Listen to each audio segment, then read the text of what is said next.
we have ADD. We have to constantly be entertained, I guess. Which is shocking that this podcast literally gets any listeners because it basically defies all of that.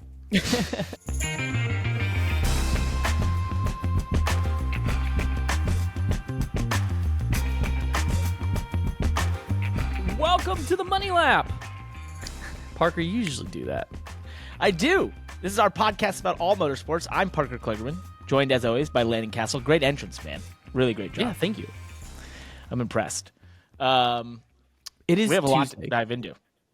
It's the, I don't know if you had this planned for later, but it is the last Tuesday of the Money Lap newsletter on Tuesdays because we're switching the schedule, Parker. The Money Lap newsletter, you had this bright idea that you were like, we do 3 newsletters a week, and right now it's Monday, Tuesday, Thursday. Let's adjust it to Monday, Wednesday, Friday, so we can have our Monday video recap, no spoilers, Lowdown Force Edition. So you can get your recap on Mondays. Wednesdays will be motorsports kind of roundup, and then Friday will be all global motorsports leading into the weekend. What do you think? It's perfect. You'll even have some betting, some fantasy stuff in there, I'm guessing. So, Fridays is a better time. But as you put it, I wouldn't just say it's my bright idea. It just made more sense that if we had a Monday one, why follow up on a Tuesday and a Thursday? Let's just spread it out over the whole week. And one day, we might be in your inbox each and every day, which would be a great life moment for us and for all our great users. And we just actually hit a new milestone in terms of subscribers on the Money Lap newsletter, over 1,600. So welcome to everyone. Thank you for coming and being a part of that. And if you like it, share it with your friends, send it around. It's great, and we're only going to make it better. So looking forward to that. You did jump in a little bit ahead into the PR lap, which is where we talk about ourselves and all the great things we're doing, which we've already done here. But we do have a ton of reviews. We've hit 80 on Apple Podcasts, and we're in a quest to 100. So we're only 20 away. Got to shout out the names because we got a few great written ones, but they all kind of fit a similar theme. So Dave K 12 or 1234, Illinois Outlaw, GRVNT leg, Furphy. It's like grunt leg. What does that mean? Yeah, I don't know. Grunt leg. Steve. You got to be careful on the internet. Was taken. Hold on. This one's great. Steve was taken. And Jason Butley 223. Anyway, they all basically said that this podcast is like being at a bar with your buddies talking racing or just listening to some buddies talk racing. So I appreciate that and love that feedback. Awesome. There you go. Yep. Spotify, we had one. Do you want to read this one?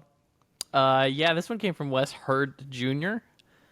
Heard the opening teaser with no context. Officially applying to be sponsored by the Money Lap. We'll talk about that in just a few minutes too, because apparently the Money Lap is a racing car sponsor now. Terrible decision. Parker, we're lifelong racers. It didn't take us long to flip to the other side and be sponsors.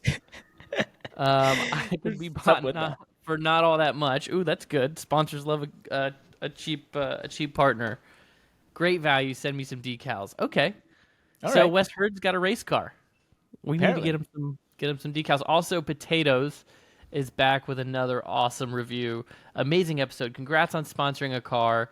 Loved the insight into Lando's braking skills and all the talk about it. Yeah, that was fun. It was fun to talk about Lando Norris's braking techniques at Montreal.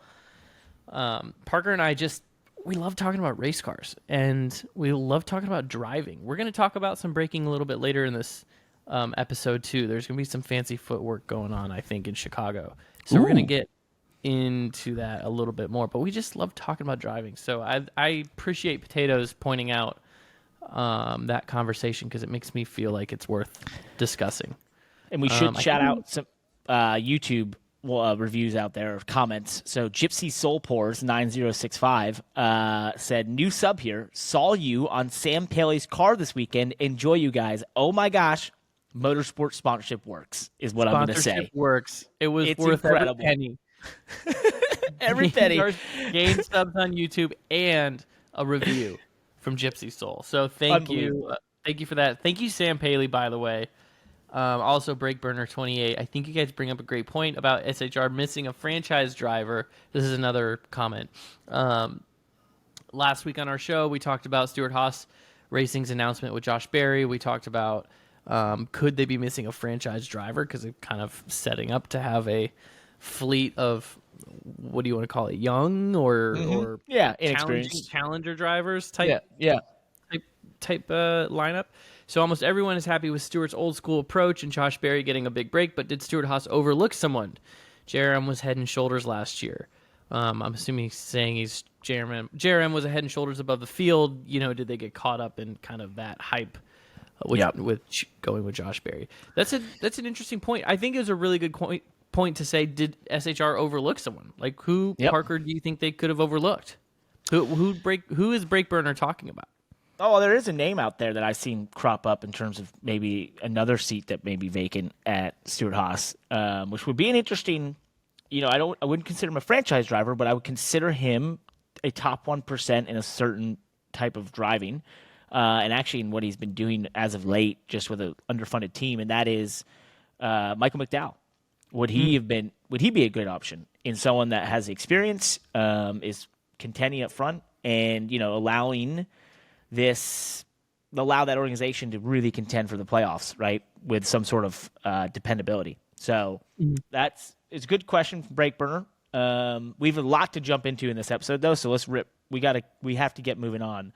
I just want to say kudos to Sam Paley in the Money Lap Miata out there.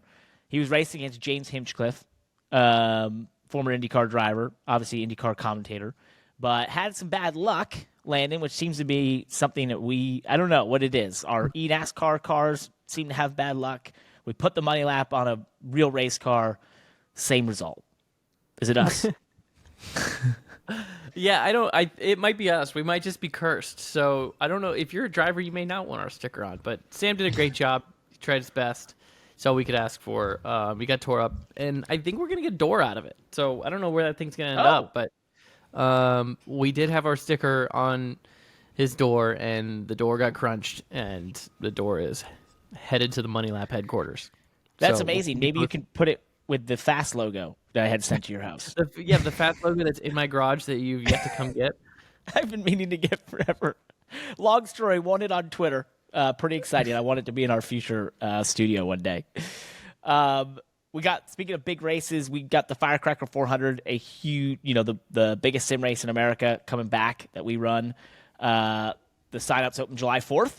So this will be, it's coming right around the corner. Expecting close to 500 competitors once again. We've got a lot of cool things happening with that, so excited about that. And then just a quick look back at last week, we talked about the manual EV, the idea of a manual electric car, and what would be the reasoning for this and that sort of thing. This got put into a clip on Instagram, and it has absolutely exploded. We've had 66 comments of engineers out there who are educating us on why a manual would work with an electric vehicle. Obviously, you have it in Formula E. You have some electric vehicles on the road that have it. Basically, the summary of why you would want it is it saves energy, just like in a car, a normal internal combustion engine car. It saves energy via using, the leverage of different gear sets to allow the motor or the batteries not to pump out as much voltage. So manual EVs are a thing. Who knew? That's interesting. You know what? I think what's interesting about that is, would we use it? I guess in a performance vehicle, you're still going to use gear shifting as a performance issue, right? Like you're going to try to find the right gear to control the torque that you need, right? Depending on the speed of the corner and, the acceleration that you need. But if it has that big of an effect on energy saving, that could be uncharted territory for motorsports, for racing drivers to conserve energy in cars, right? We're so used to conserving fuel. We've used the gear to conserve fuel, but not a ton. I mean, you're using the throttle more so than others, so more so than anything to conserve fuel. So I wonder how that would work in terms of conserving energy if once EV racing gets into the more endurance aspect of things. I could have used an electric motor this past weekend. Yeah, only a couple more laps. Well, I think we were going to make it, by the way. So just a little background. I raced at Nashville this weekend, the Xfinity race. Actually did it on zero sleep and with a stomach bug of some type. I woke up at 11:30 the night before and was very sick. Did not get an ounce of sleep. Went to the infield care center at 9 a.m., basically in tears. Because I was just in so much pain and knew I had slept zero and was looking at a 90-plus degree day of racing ahead. They were nice enough to pump me full of some IVs, give me a couple things to help me get by the pain. And it was, and just counsel and talking to them, they were really helpful. So thank you to the whole infield care center at Nashville and the NASCAR medical team. Qualified 13th. Thought I put in a lap that was actually going to be top 10. But it's funny when you're, barely able to stand next to the car, how you can just zero in on like doing a lap and it all can go away for a minute. And then we got in the race and we were top 10 car and got spun trying to get to pit road with a loose wheel. But this brought a caution that allowed us to pit. And from that moment on, we were supposed to be 9 laps short to get to the end. But by the time we got to like 15 to go, the pace had slowed down so much. We were in the lead. We had such a massive lead. At least over like the top 5, right? So like we lost the lead to AJ eventually, then we lost second, third, but really over fourth and fifth was a massive lead. And so I was clutching, shutting the motor off, Landon. Oh, you were? It around the top. Yeah. So were you going we were going to go for it. Really? Okay, so I was sitting there rooting for a caution. I didn't. Well, we were. They weren't sure. They really didn't. Thought we were like 9 short to start the run. So they said, just go. And then when we got to like 15 to go, we lost the lead to AJ. They did more math and they were like, hey, we're actually only like 3 short or less. So it was like, well, I'm going to make that up. Like I can do that. And we're going so much slower. I mean, the pace, we went on an 80-lap run. The rubber laid down. The pace slowed down so much. I was basically already saving a little bit throughout that run because it just felt like it had a green flag feel, and I was like, we can't be 9 laps short. I'm looking at the thing they have on my dash that says we can go 70 laps or whatever, and we were at like 78 to go when we went green, or 77. So I'm like, it can't be. So I learned that from Brad Keselowski back in 2012, I want to say, or 2011. He won a race at Kansas, clutching and shutting the motor off and coasting through the corners, and so that's what I started doing. And I think we would have made it. So anyway, we didn't. Okay. Well, we didn't get the chance. I was rooting for a caution because I thought you were going to have to pit. Mm-hmm. And it seems like if the caution would have come out, if you would have made it, you would have been top 5. Yeah, I think we would have got a top 5. And then if we pitted when the caution did come out, and we put on an older set of tires that was just cooler, and I could not get the right front to work. And it killed us. That just never works. Yeah, and if the first restart goes green, I think we finish 7th or 8th. But the second one I got swamped, and so is what it is. Oh, yep. well. So it was anyway. I got done with that and was trying to come back to life. Went to Chicago, which was cool. Did the hits there for the street course. We'll dive into more of that later in the episode. But it was a heck of a weekend. So let's move on to other forms of racing, should we? Yeah, because we didn't have any Formula One racing this weekend, but we did have some interesting news come in yesterday, I think it was. So more F1 top signals coming in. But this is kind of cool stuff. Ryan Reynolds, the actor, is now part owner in Alpine. How cool is that? A lot of money. $218 million for 24%. That's some pretty lofty expectations on growth, I suppose. And actually, one of the biggest notes that I learned from that and saw from that is that they plan on reinvesting pretty much all that money into the team. This isn't like a cash out to the team. Yeah. Never mind. So this is interesting. Pretty bullish. Well, we've entered an era of manufacturer team. There's a lot of I want to unpack here. First and foremost, Ryan Reynolds is not the only one who invested 218. He's a pool of investors, including I think Rob McEllery, who is from It's Always Sunny in Philadelphia fame, and they bought that minor league soccer team over in England, and they created a documentary around it and a whole content series, and it blew it up, and they've actually been able to go to the next level, and it's been a huge success for them, and. So I think this is a group of investors plus them two involved. And I think, if I read the tea leaves a little bit, there's obviously an intention to do something similar here with Alpine.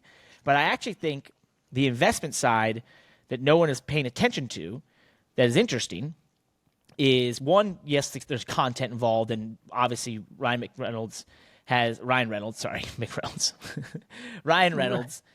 a great history right now of taking challenger brands, and he has a great VC firm that comes in and also does the marketing, and he has a great marketing firm, and he does a lot of the creative or is a part of the creative, and so he's been very successful as of late, and there's a lot of talk about his success with that, and so I'm sure that's part of it.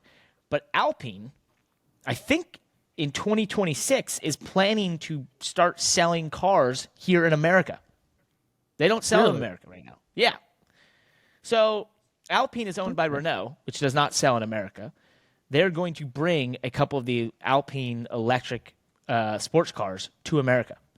So I'm no rocket scientist, but we're seeing one with Lance Stroll and Aston Martin, how they have basically made Aston Martin synonymous with the F1 team and vice versa, and how it's been a huge factor in the success of Aston Martin's road cars, is how well the F1 team is doing now.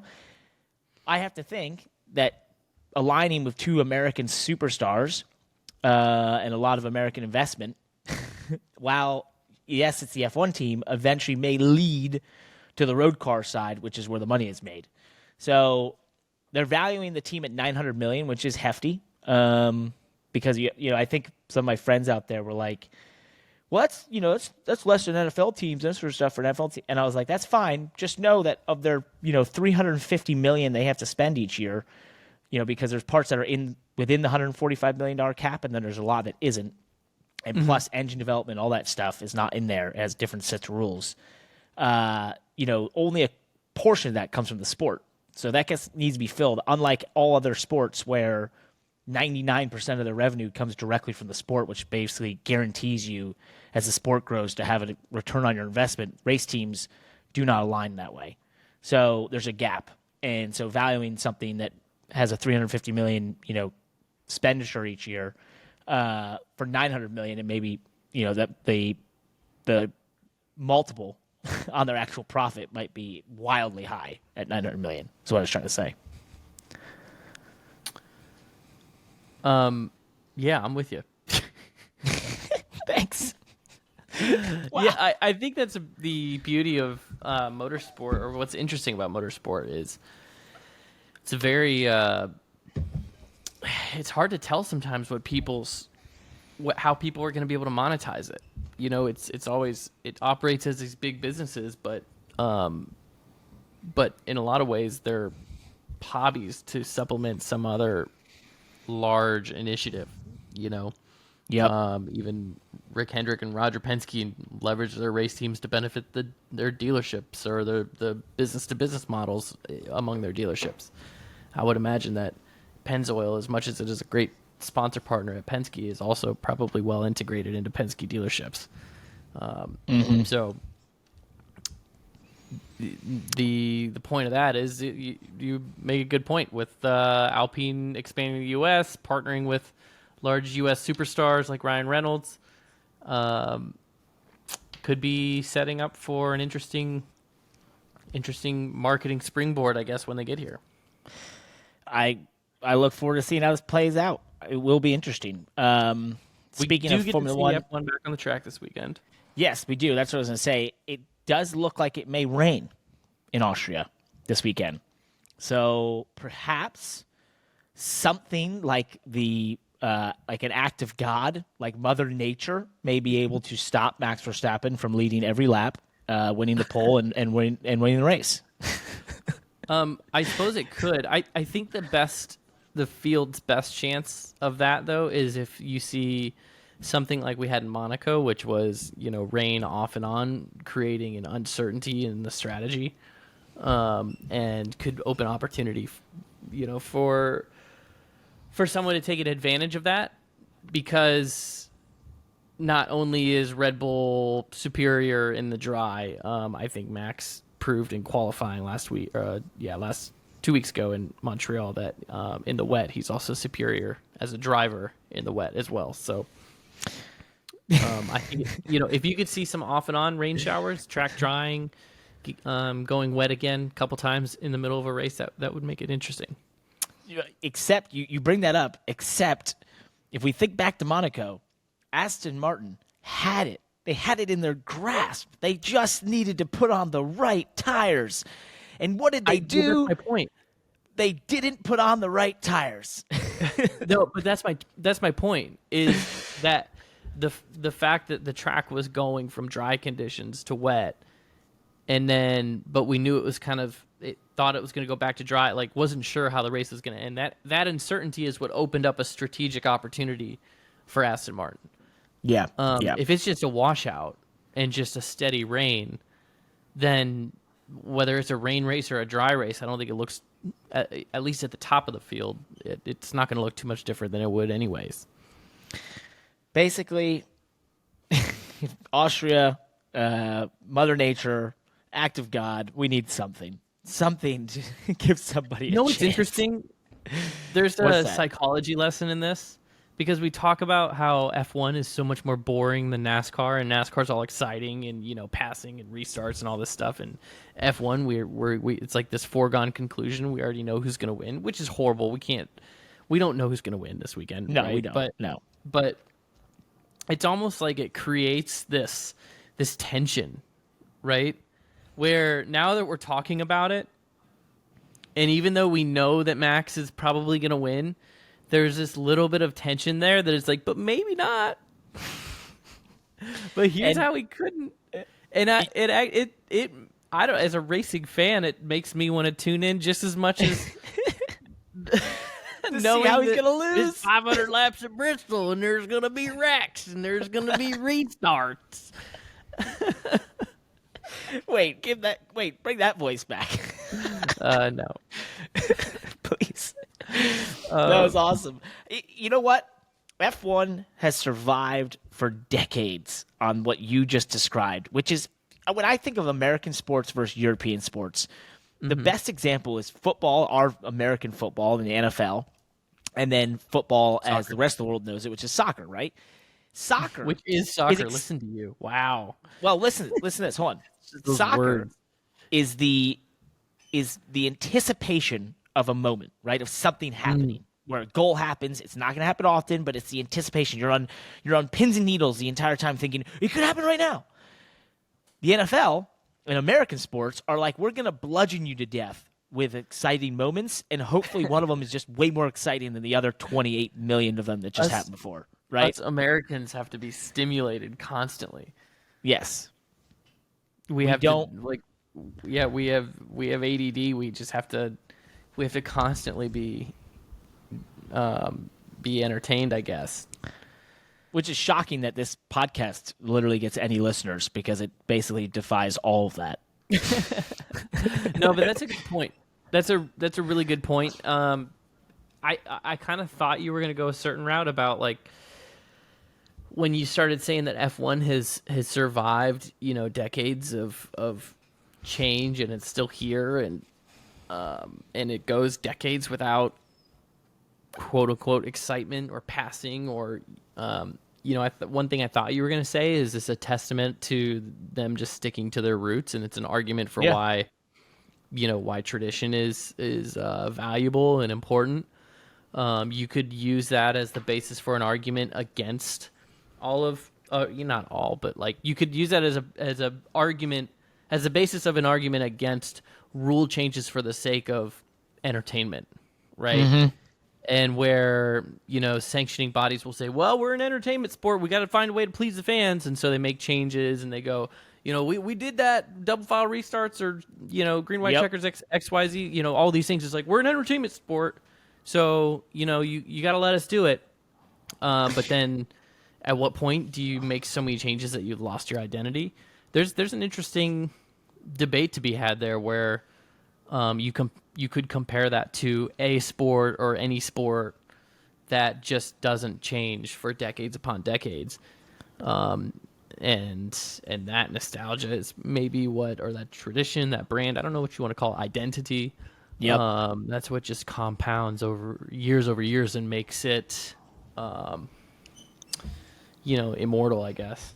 Well, and that's been a lot of the fight and consternation amongst, diehard F1 fans that have been around for a long time, especially your European and foreign fans outside of America who have not generally enjoyed a lot of the changes that Formula One has gone through in the last couple of years with, the sprint races and changing, all sorts of different rules and what happened between Max Verstappen and Lewis Hamilton at the end of Abu Dhabi 2021.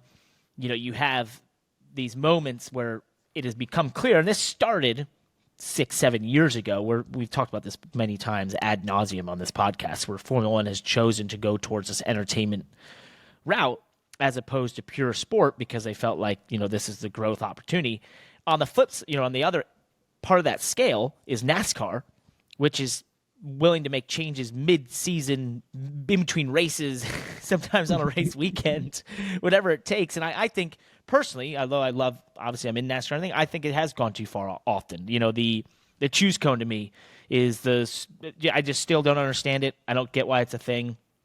I have yet to see it create any difference in racing to me. I feel like if you're running second and you have to fly up at the bottom, hey, run first. I don't get it. I don't get why we have it on road courses. I don't know why we keep expanding it to different tracks. Double file restarts. I feel like when that came about many years ago, back, was it 2009, 2010? I thought the same thing. I was like, why? Who cares?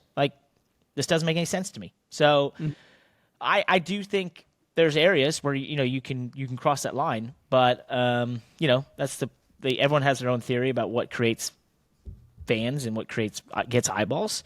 And, I think you just have to find for your, it's like any product, you've got to test and reiterate and, find the right cadence of that. And sometimes you go too far and sometimes it's too slow. And I don't know if there's a correct answer. And I say those things about the choose cone and I say those things about the restarts, but I might be entirely in the minority, right? And I don't know that. No one knows that. Yeah, I don't know. I mean, I like choose cones. I like restarts. See, we disagree. Double file restarts, I guess. We disagree. I'm also going to be. I'm also going to be fined here soon. I'm kidding. So, speaking of NASCAR, we should jump into it. Basically, so we raced at Nashville this past weekend, as you mentioned earlier, which I raced in the Xfinity race. The Xfinity race was won by AJ Allmendinger, who was really fast to start. And then who knows if the body deformation was a thing or not. I think it looked pretty suspect that he had a kicked out right rear quarter panel and suddenly went really fast at a place that's severely dependent on side force and entry stability. And it's just, I don't know. It's, to me, it was interesting sort of to see that happen. I didn't see it in the race, but then I saw when I went back and was like, I don't know if that helped or didn't, but to me, I'd love to have had that quarter panel. That's the best way to put it. There it is. I knew he was going to come out of you. Oh man, wasn't an entirely big story, I thought. It was a little bit because Cole Custer brought it up, I think, and on the radio complained about it after the race. So I think there was some discussion, but it kind of went away pretty quickly. Yeah, I would agree with you. That quarter panel looked pretty awesome, but NASCAR let it go. I was surprised they let it go. I feel like they have kind of regulated in the past, getting the car fixed the right way and still being somewhat legal. So I was like, I saw it right away on TV, and I was surprised. Like, dang, I'm surprised that NASCAR let that go. They're obviously really fixated on making sure that there's a sail panel or a TV panel on those cars, because if you lose the entire rear bumper, there's a huge gain in downforce and loss of drag. So, yep.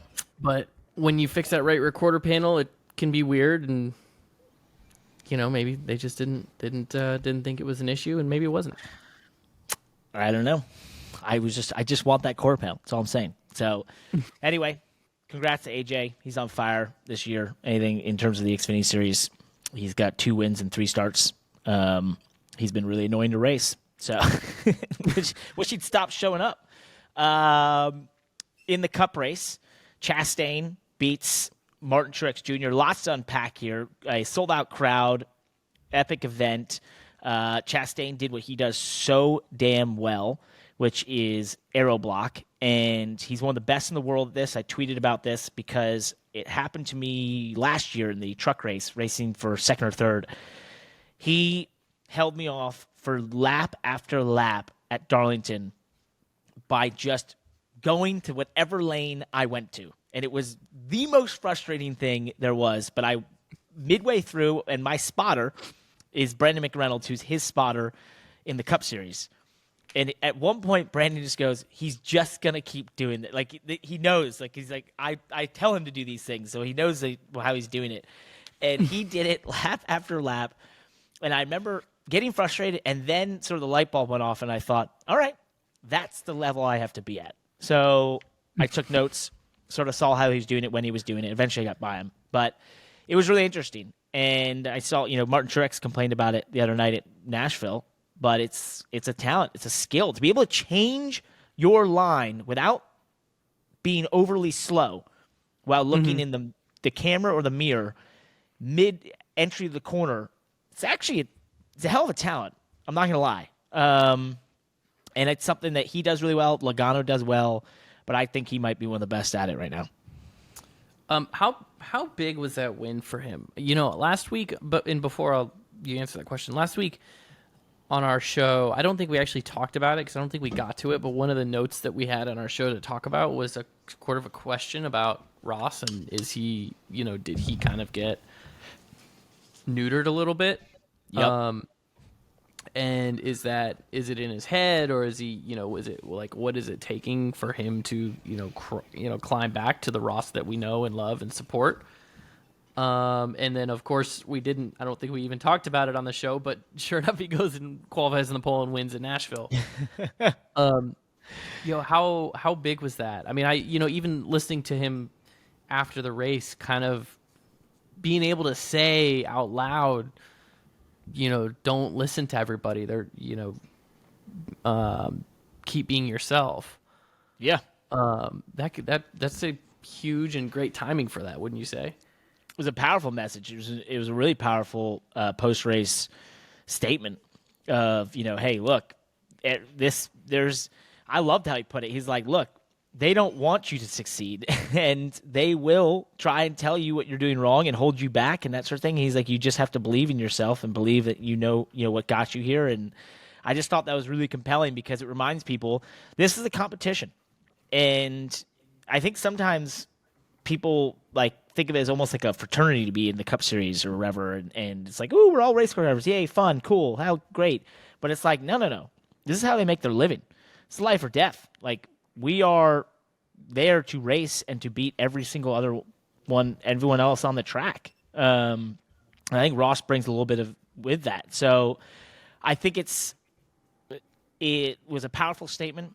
I think winning the pole was cool when he was like, this took a decade to get to, and for many fans, like, whatever, it's a pole, who cares, it's qualifying. It's like, no.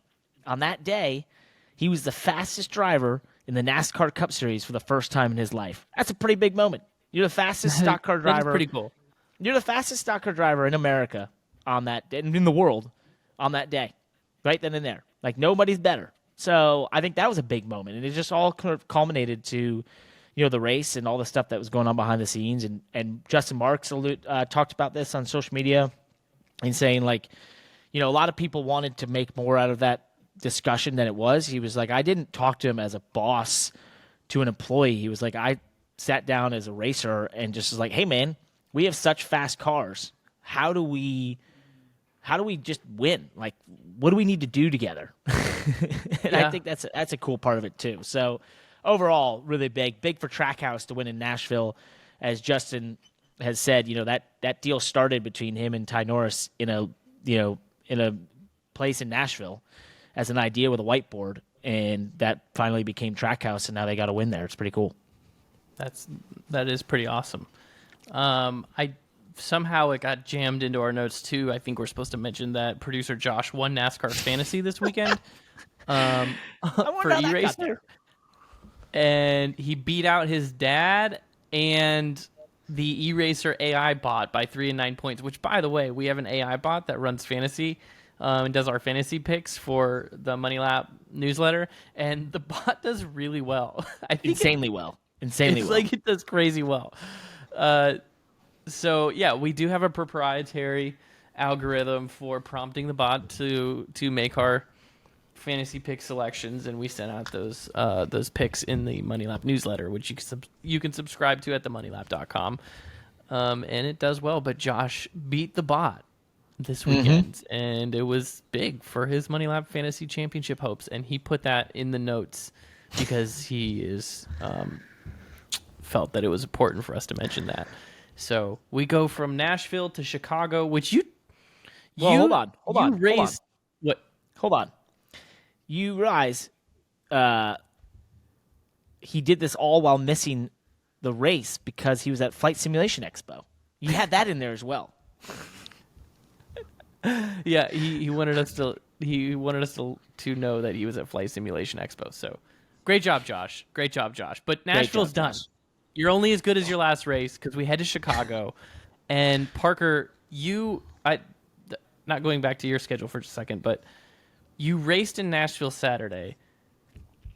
You were on the broadcast Sunday, but you flew to Chicago. What was your logistics there for a 2-minute hit on the broadcast? Yeah, this is a TV behind the scenes TV magic that I just love, and that's why I'm bringing it up because I want you to share with the world. Yeah, it looks a little more intense than it is, but basically, I got done with the race. Well, we got done 6 o'clock, 6:30. It wouldn't be so bad because I probably would have went to a party that we had at Big Machine, but I couldn't because of obviously being under the weather. So I went to bed. I slept 10 hours, woke up the next morning, went to the airport, took a flight to Chicago, although my flight didn't exactly land in Chicago to start. We actually landed in Rockford, Illinois, to refuel because Chicago wasn't accepting flights because of a thunderstorm. So we refueled there, and then we took off from there to finally get to Chicago. I got to Chicago, got in an Uber, went to the Hilton of Chicago, threw my stuff up in a hotel room, changed, and thus went out into the track, met up with my producer, Jamie Necrason, and we went and found out basically where we should be on the racetrack. So it wasn't an easy flight, but easy travel. But yeah, it's the power of modern day flight right now. What happened? What happened on your flight? There's something going on in the world on flights, and because I got my own flight story that I want to tell in just a second. But you had a new thing that's never happened. So weird. What? Well, guess what? Get this. So I had this thing where we were supposed to circle around Chicago, but we didn't have enough fuel because it was such a short flight. They didn't fuel it enough to allow us to circle. So we had to go to Rockford, Illinois, which is 60 miles away from Chicago, fuel up, and then go to Chicago. And they wouldn't let anyone off the plane. While this happened, an hour later, I have a buddy, him and his wife and a newborn were flying from Florida to New York City. They got same thing. They had a ground stop in New York City, or no arrivals, so they were supposed to circle. They didn't have enough fuel, so they had to fly to Baltimore, get fueled up. But guess what? They got stuck there because no one was taking off from Baltimore because of storms. So they ended up having to get off the plane, get a rental car, and drive home all at the same time. So I'd never experienced this, and basically 2 two of us were experiencing the same thing on the same day. So I was flying yesterday. First of all, I'm dog tired right now. I don't know if you can already tell, but I noticed. I'm at home right now in Charlotte. I was supposed to fly to Cedar Rapids, Iowa last night, and I had a late flight, like 9 p.m. And we sat on the tarmac for an hour, so we're already delayed an hour because of weather. And then, which, by the way, I guess yesterday the entire East Coast, like there was no flights got into New York at all. Yesterday, last night. So we sit on the tarmac for an hour for weather. As soon as we go to take off, there's an electrical issue with the plane. We have an hour. We're down for an hour diagnosing the electrical problems, and I'm not involved at all. I'm just sitting in my seat. Oh, really? You weren't diving in? Well, the way I said we, it's like, but there are some passengers that thought they were involved, I guess. There's always that guy or girl who's There's always I'll a take hero. Over for us. Yeah. Yeah, we definitely had a couple leaders that stepped up and did all the investigative work for us. Because they took us back to the gate and let us off the plane but really gave us no news, and we didn't know the flight was canceled or anything. So it was a little chaotic, and the customer service lines were hundreds of people long because of all the other flights that were getting delayed because of weather. Obviously, we're the schmucks out here with mechanical issues. Obviously not going to make it. But it didn't take long for everybody to realize that our phones said that to go to gate C3, we were at B7. To go to C3, there's a new departure time. So okay, so we go over here. We go over to C3. Nobody knows what's going on. The gate agents have no idea what's going on, but there is a plane there. By this time, it's like 11 o'clock at night. So this has been a couple hours. And the first flight crew's timing out, but there is a plane. They're updating the time. Some of the hero passengers are doing their best investigative work and filling in the rest of the crowd on what they think is going on. But ultimately, we do get official word from American that we have a plane, we have a crew, and that the pilot is waiting for the fuelers to come and fuel this thing. This is at 12:30. This is past midnight. Jeez. And so at 12:30, they're like, "Hey, we're just waiting on fuelers to get here, but we're in order. We'll be boarding soon." And at 1 a.m, they cancel our flight. This is last night. Oh. And I'm like, "Oh my gosh!" And I'm just like, they rebook me on the next day, the same flight, but today. So I'm flying out today instead of tonight later after we record here. But it's 1 a.m, and I'm like, well, fortunately I'm in Charlotte. I guess I can just go back home. But because of all of the other delays and everything that was going on, the airport was absolutely slammed. Like, oh my gosh. I'm talking Thanksgiving slammed. I mean, it was. I go out to the ground transportation, and there are hundreds of people in line for taxis. I can't get an Uber. Pulled up in an Uber was like $80 to get to my house. And I'm like, oh man, I'm not doing that. So I pulled up Lyft. Lyft was $150. It was 20-minute waits.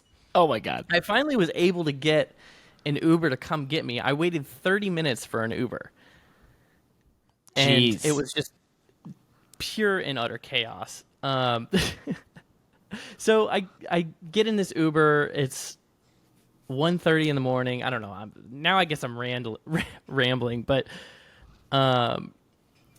I finally get home, and I'm tired.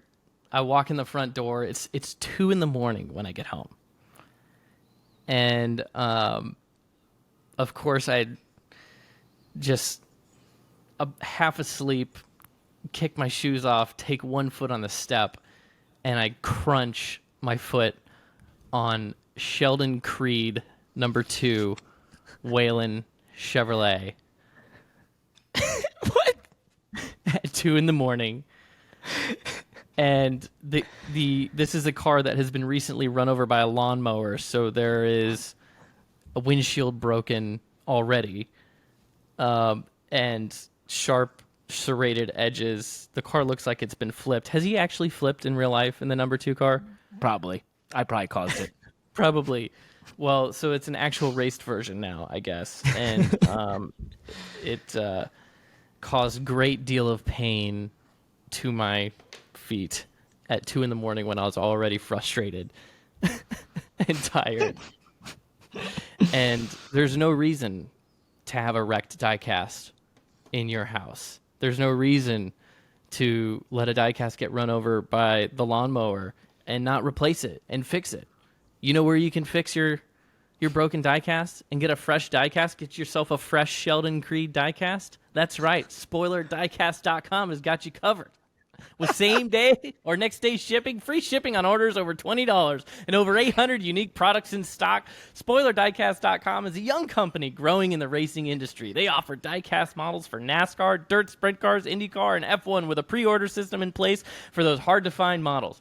And here's the kicker. Use promo code MONEYLAP and get free shipping, 5% off all orders. Most retailers don't even offer free shipping, so this is the most aggressive offer in the market. Please don't wait. Head over to Spoiler Diecast today and start your collection. Or, Parker, replace some of those broken cars in your collection. Some of those wrecked cars. Some of those cars that you stepped on, like I did. Because Step on new cars. Go to SpoilerDiecast.com. Step on new cars. That was a really long story to get there. You duped me once again via talking about our travel woes into diecast. How did you possibly do that? It's so impressive. SpoilerDiecast.com, one of our, obviously our partner here on Money Lap, and a great partner who has seen some success from sponsoring this podcast as of late. They reached out with some cool statistics and numbers for us, so good to hear. So all of you that have gone over Spoiler Diecast, keep going over there, checking it out, and use promo code MONEYLAP.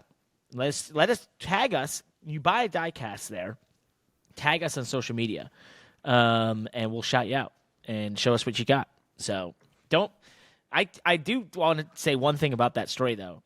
I see where your household allegiance lies, and it is not with the 48 Spiked Coolers car, by the way. Where can I get a 48 Spiked Coolers diecast? Well, we don't have one yet, so when we do, it'll be at SpoilerDiecast.com. Do they have a Jade Buford one? Can I get a Jade Buford? I don't know. I don't know these things. I would do it. Beckham would know that it was you. I appreciate that. I appreciate that. Let's move on. So, by the way, anyways, great stuff. We'll talk about. I got another good story about kids and diecasts and fun family stuff, but I'll save that for next week. Save that for later. I want to talk about real race cars, and specifically, so Shane Van Gisbergen, also known as SVG, is coming over from the supercars realm in Australia. Yes. He's basically the Kyle Larson of supercars in Australia. Also races all sorts of different things, does rally, drift, does all sorts of stuff. Hold on a second. What? We don't... Kyle Larson may be the Kyle Larson of supercars. That's true. We don't know that yet. Let me have context. I know what you're trying to say, but I'm excited to see him come over. I'm sorry to hijack your intro on SVG here. But I am going to let you get into his driving style. But I did have one question to pose before we dive into that. Would you be more surprised to see SVG just go out and show race-winning capable speed right off the truck and even potentially dominate this race? Or would you be more surprised to see him go out in the Cup field and run 19th? What would surprise you more? I would be more surprised if he was slow. So, like, of all the specialists that come into our sport, right? We had Kimi, we had Joey Hand. We've had, we're going to see more. Kobayashi, I think, is running. Is he running this weekend? Or is he not running to Watkins Glen? Or no, is he Indy? Well, I can't remember. Indy. Oh, gosh. So, we've got specialists that are coming in to try their hands in Cup cars. SVG is one that I think could come in and just kill him. So, for multiple reasons. So, first of all, supercars are the closest race car in the world compared to a NASCAR Cup car. in terms of just the design, all those things. They race primarily on street courses, like majorly on street courses. So he's a ton of street course experience, at least just knowing how it's going to change and that sort of thing. And then one part that's really interesting, though, is that he's in the Project 91 ride for Trackhouse. And he put this out here, though, that he is right foot braking. He did a test yesterday, which would have been Monday, June 26th. He did a test at the Roval. He's still right foot braked. And just to go a little bit into why that is, Supercars is the last form of racing that had primarily right foot braking. And it's not just because they're in Australia and upside down. That's a terrible joke. It's because up until this newest generation of car, they had a diff in those cars that really did not want you to mix throttle and brake. And so primarily everyone in the design of those cars right foot braked. And then they heel and toe a little bit, and they used the clutch on the downshifts, that sort of thing.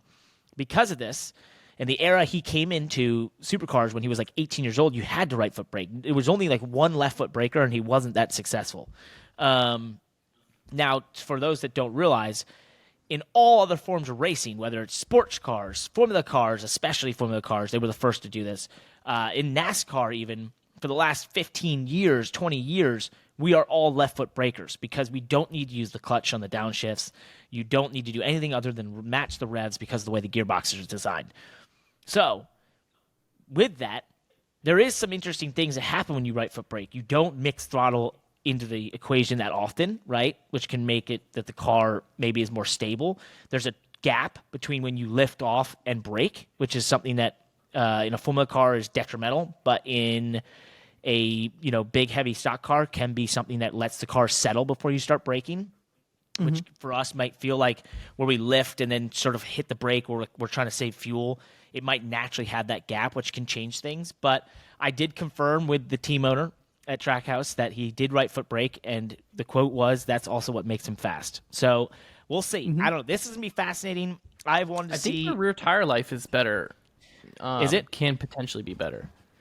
Interesting. This is gonna be so cool. I'm very, very excited to see how he gets on in the Cup car. And the one thing I posted on his Instagram, and I texted Justin this, and I kind of know Shane because we used to sim race together back in the day on iRacing, and I should probably just text him directly. But I just want to know how close it is to a supercar. Like, when he got in it for the first time, he was like, oh, this is damn similar. Yeah. Because a lot of this car was when NASCAR went over and saw the supercars and have worked together and that sort of thing. A lot of it came from their world. So I'm interested.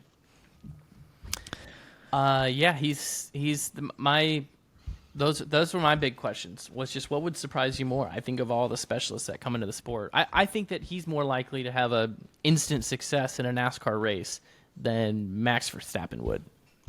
Right? Yeah. Now, I'm not saying over the long term, but I'm just saying in a short term, instant success in his first race.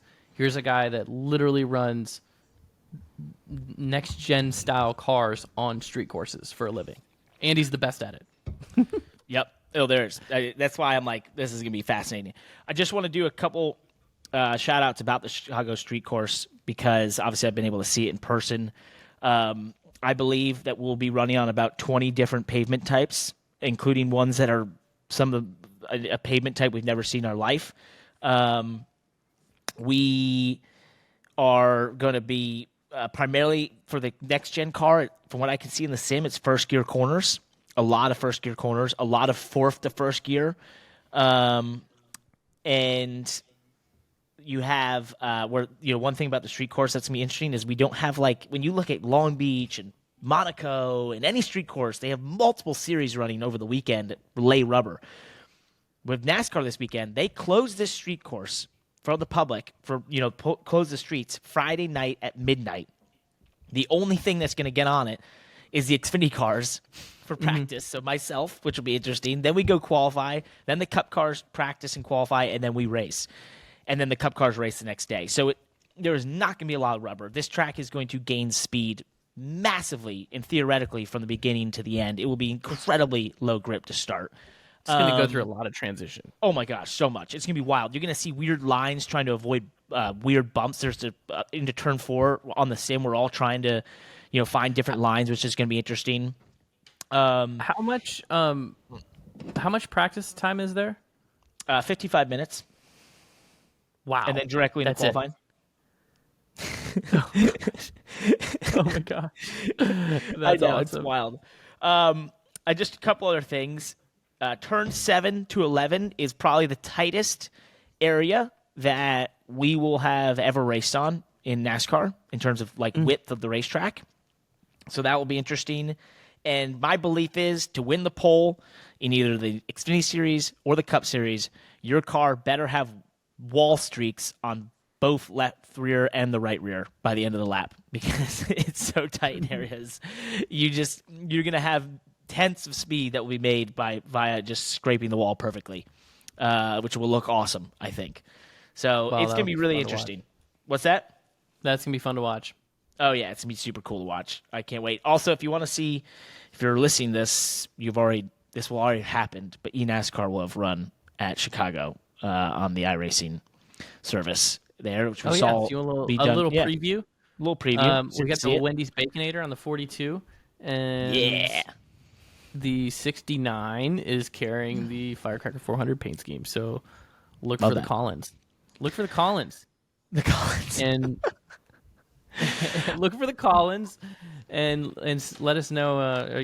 Take a look get a little preview on iRacing on what the Chicago Street Course is going to look like. And before we depart the Chicago Street Course, we just are getting word of something very sad, and that is that Jimmie Johnson has withdrawn from the Chicago Street Course due to a family tragedy. So we don't have a ton of info on it right now. I think there is some reports out there. We will avoid diving into those and speculating, but we are just getting latest news of something tragic happening in Jimmie Johnson's family, and so we're thinking of the Johnson family and everyone in the Legacy Motor Club team right now. So we'll see what happened there.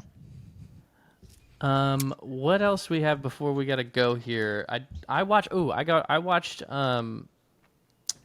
Formula E this weekend in Portland, which was kind of cool because you guys just raced there a few weeks ago. And obviously it's cool to see different cars and disciplines go to the same tracks that we race on. So long story short, reached out to a bunch of people I know, tossed out the question, what if I was the first NASCAR driver to transition disciplines from NASCAR to Formula E? I'd love to see it. I'm interested. That would be awesome. We've been talking, Parker. I mean, it started in Monaco, and I know I said, the cars look slow or whatever, but we've been talking about how good the racing is in Formula E and how it looks like fun. We're becoming big fans. I've been fans of it for a while. I went to one of the first Formula E races in America at Brooklyn many years ago. And I actually, when Formula E first came about in 2014, I had, was going through this situation where Swan had folded. I actually had a sponsor who was interested. I tried to go do it. I wanted to go do Formula E at the time because I thought, well, hell, that's cool as hell. Like electric, road street courses only. I just thought it seemed like it was going to be such a great idea, and I think it has panned out. It's Formula One with its boom time has sort of sucked some of the air out of the room. But if you want to watch some of the best racing in the world right now, you have to turn on Formula E. It's just unbelievable. The races are so close. It's a great testament to that you don't need high speeds and they do go fast, but you also don't need aero. There's no aero really. So not to get entirely technical, and we're not going to spend a ton of time on this. And we can do some Q&As later, but they don't go super fast, but like you said, but they have power, right? They're electric cars, so there's a ton of torque there. There's a ton of responsiveness, but there's not a lot of aero. There's they're on this kind of street tire, so it's not like there's a ton of grip. And the cars are reasonably sized, right? We talked about it in Monaco that they're not some really big car. So when they go on some of these street courses and road courses, they do a good job in terms of having room to race. And it seems like they race well in traffic. And I don't know if that's an aero thing or, what the deal is, but they just put on good races. And that's why I was like, I could do this. This would be fun. I think you'd be great at it. It'd be awesome. I'd be jealous. As a racing driver, obviously I want to keep challenging myself and challenging my skills and talents, and I want to win, NASCAR races and would love to, but gosh, if there could be an opportunity for a sponsor, somebody, and go Formula E racing for a year and travel the world and race on all these cool circuits. Be the first NASCAR driver that does it. I could buy into that. That'd be fun. I think it would do well for our podcast. Which, by the way, we got before we jump off here. Maybe the podcast could sponsor. Me. In you must Formula have E. more money than I think. Are you getting paid for this? Hey, I just want to rip through the Money Lap Twitter. Put out a basically ask us questions tweet, and we did get a lot of responses. And so maybe we can just rip through some of these pretty quickly. Let's do it. Joe Selby was asking if my team was able to figure out how much gas we would have had left at the end of that race. We don't know exactly, but all I can tell you is I was saving more than they even realized, so I think we would have made it. Brandon Shell said, could we ever see a Nashville double-header weekend, Friday at the fairgrounds, Sunday at the Speedway? So here's the thing. I might know. Well, hold on. How do I say this? I believe possibly if things go the way people want, there could be 2 races in the Nashville area, 2 NASCAR races in the future in the Nashville area. So that's on different weekends. Different weekends. Yeah. Yeah. I don't know why you'd want to do a doubleheader. I mean, I love Brandon's thinking here. I think that the fairgrounds and the Speedway are both decent racetracks. The fairgrounds, especially, obviously, it's more than a decent racetrack. I think everybody, what the industry is excited to see is when we go to the fairgrounds. Oh, yeah. It's going to be awesome. I think that will be very, very cool. And my belief is it will happen. So, John Manning said, this is a cool one, Landon. I'll let you run with it. What is the mindset like running in non-competitive equipment versus mid-tier stuff versus win-now teams? Do you have different approaches for each? If so, how do they differ? That's a fascinating one. Yeah. I think that the mindset, and this is tough. I don't know if this is a winner's mindset to say this, but as a hired driver, in my cases, a lot of times driving for some of the mid-tier teams that needs to keep his ride, works for a car owner, that wants to operate on a specific budget, not tear up equipment, but maximize everything. The mindset is to really have a good understanding of what the current capability of your team is and try to get a little bit more than that. Not too much more than that. Because we all hit the racetrack and we want to go as fast as we can, right? And the easiest way to try to go as fast as you can is to look at how fast the fastest guy on the track is going and say, all right, I got to beat him, right? But if your car is only capable of being the 20th fastest car, and you're looking at the car that's the fastest car in the field and you're saying, I got to beat that guy, you're going to wreck. Yep. Right? You may not wreck in practice, you may not wreck in qualifying, but you're going to wreck eventually. You're going to wreck in the race. You're going to have bad strategy. You're going to get frustrated. You're going to bring your team down. Your attitude is going to change. You're going to crash somehow in some way, right? And so the mindset is to say, hey, here's what we can do. Here's where we want to go. Here's big picture. Here's where we want to go. But here's what we can do today, and how can we get a little bit better than that? Right now. What can I do right now to get a little bit better than that? And that's how you make a 20th place car finish 17th, right? Or finish 15th. And then you do that enough, next thing you know, you've got a 15th place car. And that's how you get that 15th place car to finish 11th or 10th. And I think that's how you continuously improve and build on your team and grow to the next level. I think it's well put, and you're exactly right. If you want to summarize it, no matter which situation you're in, you have to maximize your race car and your race team. What you do to do that can change depending if you're racing in a team that's a win situation versus a team that's going for 20th, right? And the tools and the levers you have to affect change and to affect getting better and the risk you can take. For a win-now team who might have endless resources and that sort of thing, it is encouraged to go and spin out going for the pole and qualifying and wreck a car, right? It's almost at times encouraged because they want you to find that. For the 20th place team, to get 15th versus 20th and spin, going for 15th and spin and wreck a car, not in your best interest. You got to make those decisions. So you're trying to maximize your car, but you have to be smart about it and know what areas and what levers to pull. Thank you to everyone for their questions. If you didn't get on here this time, we'll continue to add those in each and every episode, which has been fun. But basically, Landon, we're headed to the Chicago Street Course. I'm so excited. I've wanted to race on a street course since I was about 9 years old. I could not be more excited right now. And when I win this race, I'm going to go jump in the fountain there, Buckingham Fountain. There you go. And start a tradition. And then every race you win after that, you just have to find a fountain and jump in. A fountain of youth and glory. Let's get out of here. Good luck this weekend. Thank you. And if you are looking to sponsor Formula E, Landon Cassill is your guy. All right. That's it for the Money Lap. Bye. Hey, before you go, please like and subscribe to this YouTube channel. Also, click the bell icon below to be alerted to our latest videos. We also request that you let us know every single thing that we did wrong in this video or prior ones in the comment section below. We might just go through and answer them, or you'll make it to the next episode of the podcast or our next video. Also, subscribe on your favorite listening platform to be able to listen to this podcast on the go. And subscribe to our newsletter at themoneylap.com to get the best 5 minutes in motorsports delivered directly to your email inbox every Tuesday and Thursday. Thanks for watching. Oh, so much better. Oh, man, that noise. Screw that guy. It was so annoying. It was just like a droning awfulness in the background the entire time. I know, it was actually like white noise. It was putting me to sleep.